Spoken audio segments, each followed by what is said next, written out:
Middle east में संकट और बढ़ता जा रहा है। एक तरफ इजराइल हमास का युद्ध और ऊपर से उसमें लेबनान का हिजबुल्लाह कूद पड़ा है। वहीं इन दोनों फ्रंट का मास्टरमाइंड ईरान अब अमेरिका के लिए एक बड़ी परेशानी बन गया है। दरअसल पिछले दिनों ऐसी खबरें आई थी कि ईरान अपने यूरेनियम एनरिचमेंट प्रोग्राम को आगे बढ़ा रहा है, जिससे वो परमाणु हथियार बना सके। लेकिन अब इस खबर पर पक्की मोहर लग चुकी है।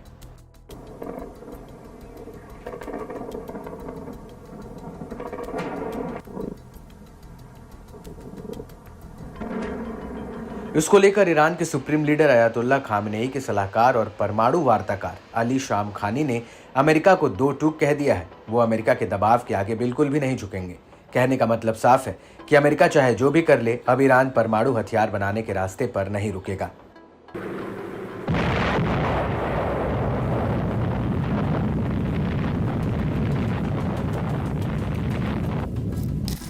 दरअसल शमखानी ने अपने बयान में ये तो साफ नहीं कहा कि वो अपना यूरेनियम एनरिचमेंट परमाणु हथियार बनाने के लिए नहीं बढ़ा रहे, लेकिन ये जरूर बता दिया कि ईरान का परमाणु कार्यक्रम राष्ट्र और विकास की रणनीति पर रहेगा।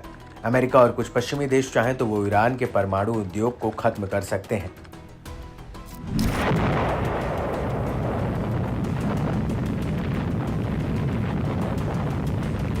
आपको बता दें कि अमेरिका ने ईरान को खुली चेतावनी दी है कि अगर ईरान अपने यूरेनियम एनरिचमेंट को बढ़ाना जारी रखता है तो वो उस पर जवाबी कार्रवाई करेगा। वो अमेरिका से पहले संयुक्त राष्ट्र की परमाणु वॉचडॉग संस्था इंटरनेशनल एटॉमिक एनर्जी एजेंसी यानी IAEA ने अपनी रिपोर्ट में कहा था कि ईरान अपने यूरेनियम एनरिचमेंट को 60% तक बढ़ा चुका है और उसे परमाणु हथियार बनाने के लिए इसमें बस थोड़ा सा और इजाफा करना है।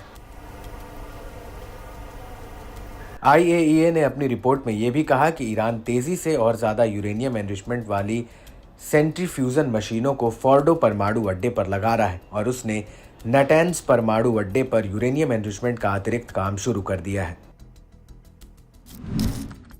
IAEA का कहना है कि ईरान यूरेनियम एनरिचमेंट 7% शुद्धता पर पहुंच चुका है और ये 90% यूरेनियम एनरिचमेंट के करीब बढ़ रहा है, जो परमाणु हथियार बनाने के लिए जरूरी है। अतिरिक्त रूप से ईरान ने पर्याप्त एनरिचमेंट सामग्री भी इकट्ठा कर ली है, जिससे वो 3 परमाणु हथियार बना सकता है।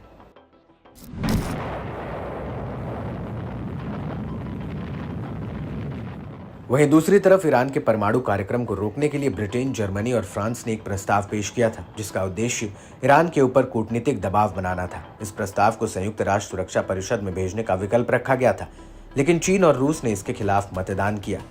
ये तीनों ही देश चाहते थे कि ईरान IAEA के निरीक्षक दल को अपने परमाणु केंद्र में निरीक्षण करने की अनुमति दे और IAEA के साथ सहयोग करे, और अमेरिका ने भी इन शर्तों को लागू करने पर जोर दिया था, क्योंकि फिलहाल ईरान ने अपने परमाणु ठिकानों पर IAEA के जांच दल के जाने पर रोक लगाया है।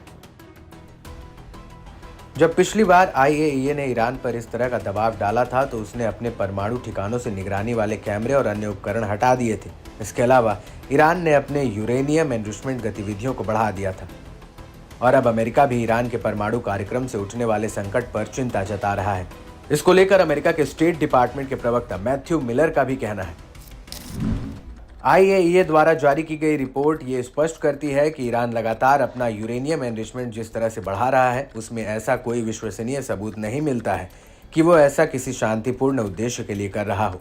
ईरान को IAEA के साथ सहयोग करना चाहिए और बिना देरी के लिए अपने कानून रूप से बाध्यकारी सुरक्षा दायित्वों को पूरी तरह से लागू करना चाहिए।